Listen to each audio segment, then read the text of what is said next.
अरे आज माझ्या एकट्याच्या चेहऱ्यावरती नाही, महाराष्ट्रातला गावगाड्यातला जो माणूस आहे, शेतकरी आहे, कष्टकरी आहे, उपेक्षित आहे, बहुजन आहे, त्या सगळ्यांच्या चेहऱ्यावरती आज हास्य फुललेलं आहे।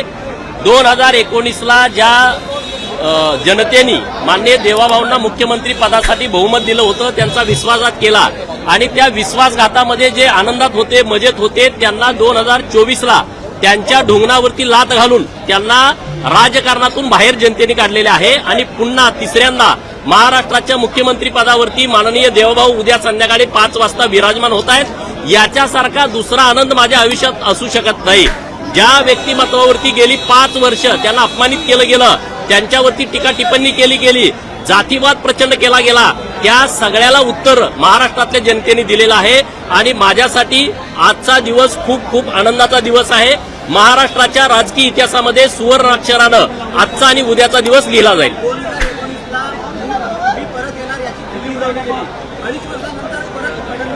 अरे तुम्हा सर्वांचा बाप आता महाराष्ट्राच्या राजकारणामध्ये सन्मानानं परत आलेला आहे आणि मला देवाभाऊंचं विधिमंडळातलं मुख्यमंत्री झाल्यानंतरचं पहिलं भाषण ऐकण्याची उत्सुकता लागलेली आहे। महाराष्ट्राच्या जनतेला सुद्धा ती उत्सुकता लागलेली असेल। 2024 मध्ये फडणवीसांनी असा घोषणा केला की ते परत आले, राऊतांनी त्यांच्यावरती टीका केली होती की हे परत येणार नाही। अरे राऊत म्हणजे त्याच्या तोंडाची गटारगंगा आहे, त्याचा आता विषय तुम्ही लवकर घेऊ नका।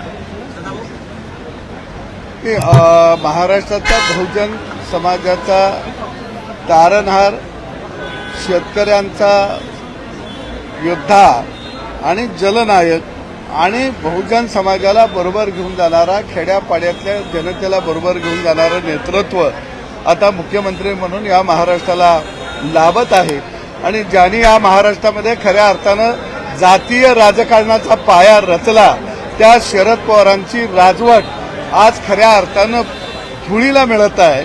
ती राजवट आज त्यांच्या डोळ्यात देखत सोन्याची लंका रावणाची जळावी तशी त्यांची जळायला लागलेली आहे। हा संपूर्ण महाराष्ट्र पाहत आहे आणि खऱ्या अर्थानं देवेंद्रजींच्या नेतृत्वामध्ये या महाराष्ट्रामध्ये परत एक वेळा रामराज्याला सुरुवात होत आहे। याचा आनंद मला आणि गावगाड्यातल्या प्रत्येक शेतकऱ्याला, शेताभातात राबणाऱ्या माणसाला। सदाभाऊ खोत आणि गोपीचंद पडळकर गोडजोडीमधून कोणाला मंत्रिपदाची लॉटरी लागेल असं वाटतं? आम्ही खऱ्या अर्थानं देवेंद्र फडणवीसचा शिपाई म्हणून मैदानामध्ये आम्ही लढत होतो, सैनिक म्हणून आम्ही लढत होतो। जसं अभिमन्यूला चक्रव्यूहामध्ये अडकवला गेला, तसे अनेक चक्रव्यूह हे देवेंद्र फडणवीसच्या भोवतानं तयार केले गेलेले होते। ते सगळे चक्रव्यूह तोडण्यासाठी खऱ्या अर्थानं आम्ही आमच्या जीवाची बाजी लावून त्या ठिकाणी खऱ्या अर्थानं ती लढाईच होती आणि ती लढाई आम्ही लढत होतो आणि त्या लढाईमधून आमचा अभिमन्यू सही सलामत पुन्हा येतोया याचा खऱ्या अर्थानं आनंद आम्हा दोघाला जास्त आहे।